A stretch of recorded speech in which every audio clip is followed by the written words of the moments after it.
Hello, everyone in the lower decks. This is your captain speaking, Captain Foley. And this is Commander Coggins, apparently in this announcement too. And today we're going to be talking about episode 6 of Lower Decks, Terminal Provocations. This one had a little bit of a build-up for me that was just sadly not there when I watched it. And I don't know if that affected my enjoyment of it, but this is not one of my favorites. Not what I anticipated. There was a few good stuff, a few good things in it, obviously. Biggest thing was J.G. Hertzler returning to voice the Klingon, or the alien captain, not the Klingon captain, but the alien captain. Yeah, and it's definitely recognizable as him, so. Yeah. Looks just like him too. I went into this with a preconceived notion of what this might be, what might be involved here, and it was just not what I expected at all. And there was a few animation errors as far as I was concerned. Well, it's funny. Obviously, we when you have an episodic show, obviously you have your hits and misses, but also in trying to tease the next episode, they show certain bits, and we could not have guessed the plot from the teasers. There's nothing in the teasers that gives anything away. So yeah, it definitely is like, oh, okay. But yeah, for me, this one was easily the weakest of the season. I mean, hands down. The show has been surprisingly good, but this one to me represents the what it could have been. That more Rick and Morty cartoony start. It's been up till now. It's been Star Trek that happens to be a cartoon. This is cartoon Star Trek, and it was not a good watch for me because it was everything I don't want to see in cartoon Star Trek. And honestly, none of the plots I liked, any of them. And at the end, I was like, that wasn't good. But that said, the redeeming features though, and I'll go from saying it's not very good to at least the characters, the primaries. The captain was good, as in she did a good job, and Boimler and Mariner were a team and liked each other. So we progressed past them being annoying to each other. So that was good. The threats came from the outside, but they were not interesting. And obviously the new Starfleet officer was awful and a pain to watch. And yeah, it was, I will not rewatch this one, Stuart, as in for fun. I got nothing from it, and yeah, it's a sad note, but they're allowed to have less good ones in a slew of good ones. And Shrax's rank stayed consistent throughout this one. He was good. It was disappointing. He was good. Another nice addition, honestly, was Badgie. Very reminiscent of the old Clippy character that they used to have for Windows to help out. I thought that was funny, especially the loading. It shouldn't take this long. That was kind of funny. The fact that it was still in the early testing phase and he just wanted to show it off, and because of the power surge, it went haywire. It got a little bit out of hand, I gotta say. The violence-wise, ripping the Bajoran's head off, I don't know how I feel about that. When I saw it, I looked at Sylvia and said, people are going to complain about that. But anyway, I assume that's more of that Rick and Morty humor. Because I haven't really watched a lot of Rick and Morty, so. I mean, somewhat. I mean, obviously, the Rick and Morty's got quite a big spectrum, but it's more just the cartoon. Like, you wouldn't do that in a real live-action Ripper guys. I mean, you kind of did with Laurel, with the baby heads, but that's a different thing. Yeah, I got what Badgie was, but it doesn't fit in Star Trek, especially in the way it was done. And it's definitely a pure cartoon, and it was like I was watching a kid's cartoon, obviously turning serial killer, but that would never happen in any of the Star Treks, even Picard or Discovery. And it's just like, okay, I get it. I didn't enjoy it. It could have been done cleverly. Like, it could have been like the comm badge, like, because the idea of it's okay basically. But if their comm badge like holographically was replaced by a dude that talked, and he was like on their shirt, and they could like, hey Badgie, what are you doing? Like a more conventional, but have it be, and then just and then the idea of the holodeck. You have to smash his face if you need to use the communicator in the holodeck. Oh, he likes it. It's fine. No, I mean, and then just the idea that I was to watch that entire subplot where the whole point is the holodeck's gone haywire and you can't get out, except you can change the program on demand completely fine. It's like you're trying to give us a situation and then also that it's like, but why are both at the same time? It doesn't quite work for me. Again, I get it, but it wasn't a very clever use of time. And also, I'm disappointed this episode because we were promised legacy actors and the holodeck character gone real. It's like, oh, one of the three legacy we know Q's in it. JG's in this as not anyone interesting, and the holodeck guy gone real is a badge that's a bit shit. Like, wow, that was too, oh dear. So it's a full set of disappointments this episode. That being said, I'm looking forward to some Badgie merchandise. I want a little Badgie action figure for my desk, or one of the Badgie Bendums. I don't remember the Bendums, but with the bendy arms. It's definitely a marketing idea, and I wouldn't be surprised if he makes a comeback at some point, being actually something that's been perfected and actually works properly. Also, the reference to every other holodeck episode. The holodeck isn't just for Sherlock Holmes and all these other things that were in TNG. That was hilarious. And somebody on my first reaction video last night said, "Oh, that was setting up that it was going to be a holodeck, situation." I'm like, I didn't see that coming at all. Just the fact that he kept going on with the historical names that were done in the holodeck was interesting. It was fun, but very forced. Like, you wouldn't say all 6 or 7. You'd say 2. It's like including Voyager at the start as a warp sound. It's like, why Voyager? This episode was definitely like a writer that didn't understand the balance of Lower Decks. They wanted to do their own thing, and balance was pretty much askew all over the place. And it's sad, like, we were expecting all this TOS stuff, and what we got was what we got in the trailer. There was not a jot or tittle more.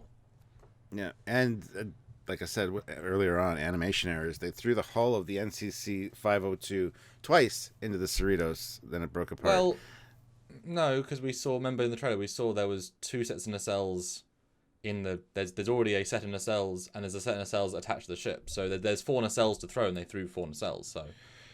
But they also threw 2 hulls, which were both NCC 502, the exact same hull. Oh, well, that's an animation. That I didn't see if the registry was the yes. same. But we know there were 2 hulls, presumably because of the wreckage. But okay, well, there you go.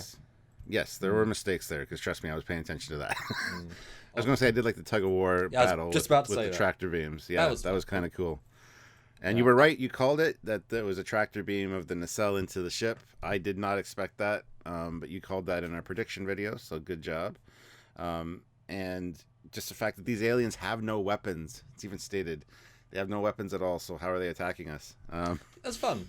And just, I mean, that subplot was easily the best, and considering it was the least important, like, the least episode, like, it was the least in it. But the idea that, these guys are basically being dicks, and we can't destroy them, and then at the end they do destroy them, the guy's like, we did it! How? Don't care! Like, that was fun. That was fun. It was it could have been the entire episode, and they could have had people beam on board the ships and stuff. Although I'm looking at these aliens, decent design for an alien. Obviously, eye patch for Martok, for JG, was good. But again, I wanted to see Martok, not this guy. And the fact they also killed him is like, oh, okay, well, he's not coming back. There was TOS goodness promised, and it was not delivered on at all. And I think that's one of the reasons that it sat very poorly with me. But it's interesting to hear your thoughts that you didn't... you thought it was like one of the worst ones. Oh, it's the worst one. I mean, hands down, like by absolute mile. This is what, if the show had been like this, I would get why the haters don't like it. Because this is like cartoon stuff. This is probably what the animated, the kids one's going to be, where they can do stuff that you just would never do in Star Trek because it's animated. We can do a combadge come to life, be 6 foot tall, and kill people. It's like, because that's fun. It's like, oh, well, and the way the big creature that then walks through the hull somehow, I don't know, like, that made no sense. It's a nice linear chip thing. It hasn't got legs. It hasn't got, like, that was just that's just so Ben 10 animated. There was nothing logical there. And then they throw it out. Like, it was just stupid. I didn't enjoy any of that subplot. Except they were working together. That was nice. Yeah, that being said, I'd like them to mix it up every once in a while and not always have Brad or Boimler and Mariner together. And Tindy and Rutherford. Why not have Tindy and Mariner work together or something at least once? There seems to be a pattern of when you put Tindy and Rutherford together, the jokes are kind of the same jokes every time. Because their plot didn't really progress their characters much. It was just they were being there, doing the same thing again. So absolutely, split out the pairs so you can actually learn more about them. Because after all this, what do you know about more about Tindy? She can't do spacewalks, maybe. That's it. I mean, it wasn't about the characters, whereas the other one they kind of did more about the characters. And she likes taco salad because this is the second time we've seen her eating taco salad. A lot of Mexican food in this episode. Yeah. Oh, and what he was eating out of the replicator, that was cantaloupe puree. Yeah. Nacho cheese. Much better. Nobody called that. Yeah. No. I said maybe beer, and then thought maybe cheese, you thought cheese, but no. Yeah, so obviously we were going to this one thinking the best, and obviously now we come with high expectations. Now they've been raised really high, especially after last week and such. So this one anyway. But and I was really excited when this episode started. We got the TOS thing, and then we got introduced to this new guy who has not been in any other episode, and he's introduced as kind of like their best friend the whole time. Because the way they play has always been there. And there's an episode of Rick and Morty where the episode starts, and they introduce a new character, and he's in the entire sequence, and it's played as if they've known him for years. And they double cross the audience, they triple cross the audience. It's incredibly clever, but you know instantly this isn't right. So I was waiting for the reveal to be, oh, this guy's an alien shapeshifter that's infected the pool with a parasite, and he's doing bad things, because it's like, hey, you're the best guy ever. It's like, well, he's like, obviously until the mind thing, but he's played up as a fictional guy in their universe, and then like that falls apart so quickly, like a sandcastle on the beach. I was waiting for this great story moment, and it was just nothing at all. Very strange. And he seems super competent at first. He defuses the situation with Tiana, the doctor. Yeah. And yeah, everybody's like, oh, he was so good at that. You know, the Nausicaans, instead of eating my heart, they just spit in my face kind of thing. And then he says, yeah, everybody's here for a reason. Something in all Starfleet officers, maybe except for Boimler, maybe. And so you got this impression that he's like this competent guy, you know, and it just falls apart so quickly. Yeah. The whole idea that he let them go to the choo-choo dance thing, and then was having trouble doing the work, so he wanted to make himself smarter, was incredibly stupid. And I don't even know where to begin with that.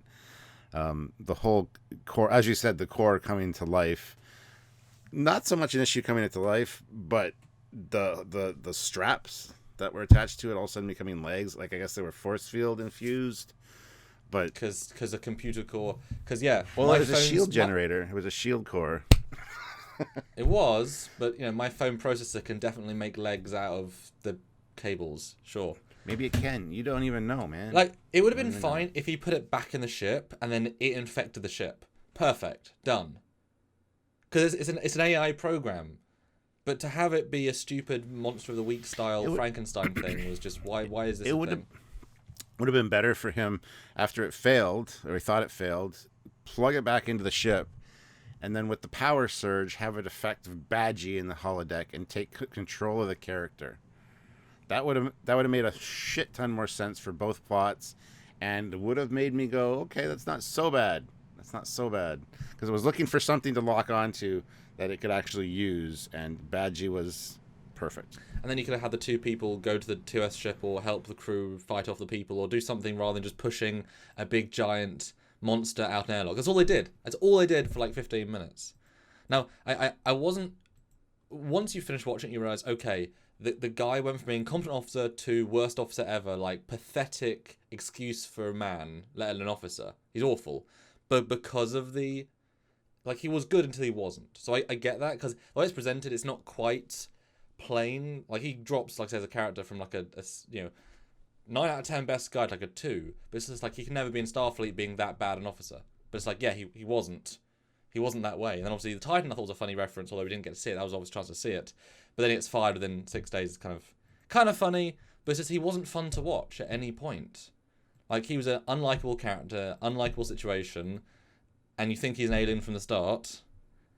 It's just, there's so few redeeming things about this. And why are there no crew members that bumped into them when they were pushing this massive thing out of the airlock at any point?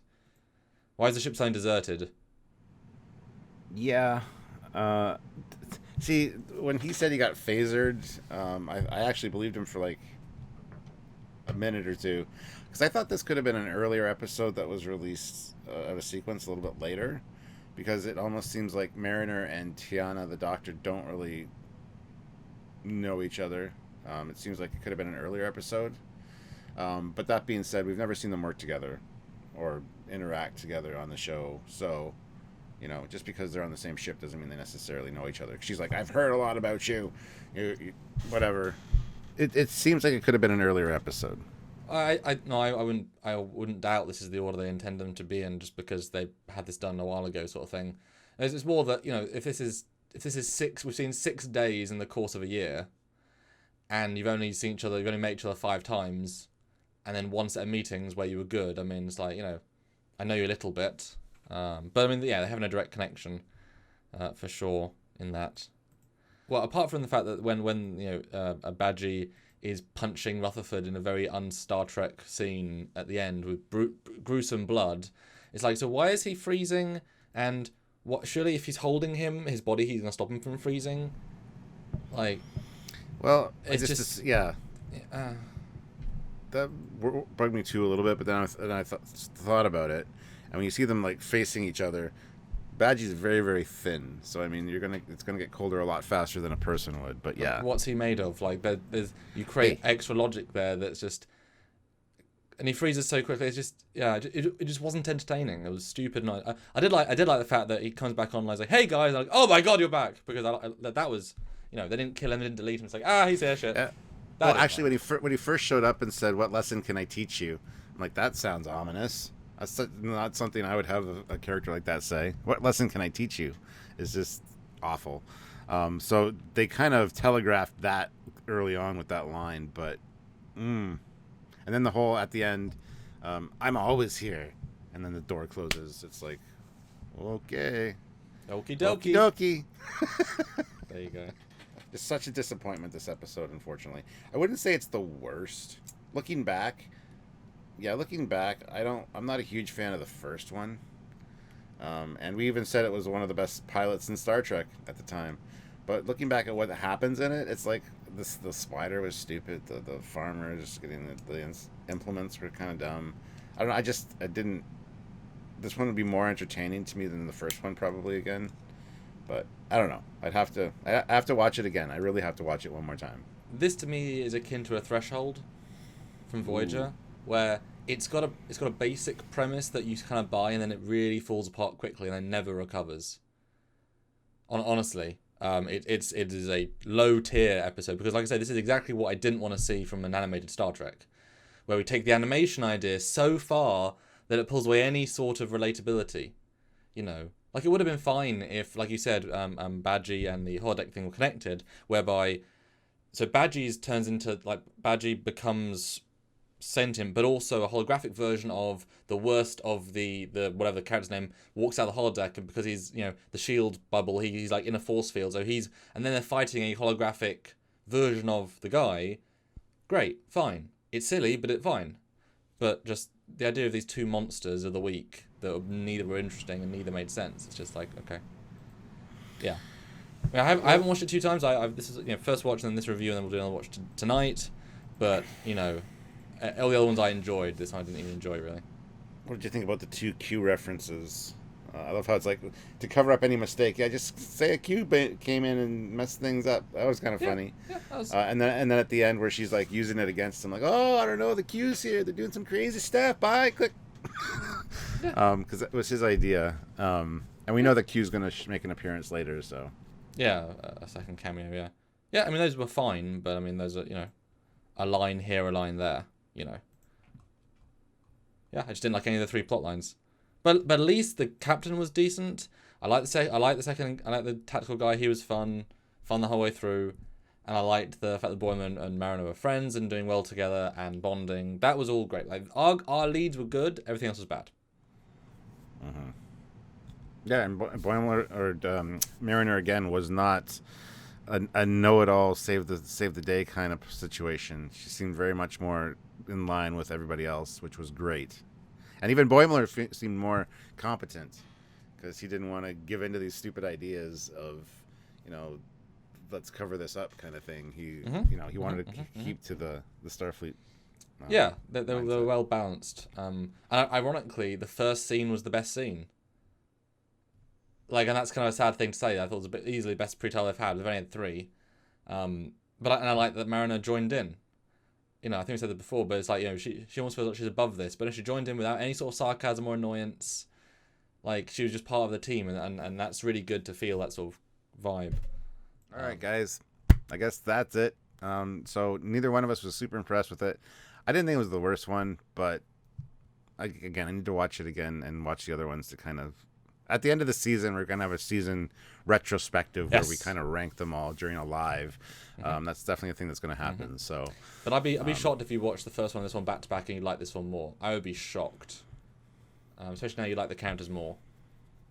Yeah, I'd be shocked. put down in the comments, guys, what you thought of this episode. Did you like Badgie? I mean, I thought Badgie was probably the most interesting thing in this episode, but then kind of went a little wrong. So,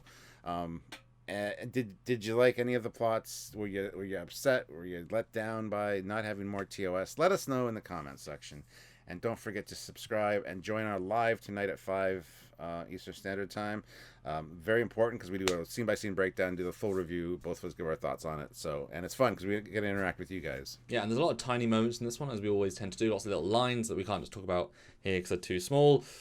I will see if it's better in retrospect because, often we break down things in that much detail, you'll be like, oh, there's so many good little things, and some of the little things can bring up a whole. But yeah, trick you into that. Super chat, say hi. Patreon if you can, the monthly service where you do rely on your funds, your support, your donations to help us go. We are not the pack leads, but we do need you to help us go. It is important. And just keep joining, liking, subscribing, as you said. Just be part of the Trekyards family. We do this content for you because it's fun, but also, it's a fun record. We can look back in 4 years and say, what did we actually think back in 2020 about this episode? Click. Here we are. Here we are. We can show our kids, so I guess your grandkids, look, this is young us talking about Star Trek for 5 years, 4,700 hours. This is... Oh, wow. There's Pop talking about Star Trek looking young. Good stuff. Yeah. So, guys, just hit like and share this around, and Join us see later tonight. you. Yeah, hopefully see you for the live, and if not, check out other videos by us all week long. Well, yeah, we always have lives and stuff coming out, so just make sure you're subscribed. Until next time, guys, I'm Captain Foley, And Connor Holmes. Bye, guys. and those are the dogs. That's I was next freaking week's out about Badgie. Badgie. Next week, there are dogs. Oh yes, next week's the dog. Yeah. Bye, guys.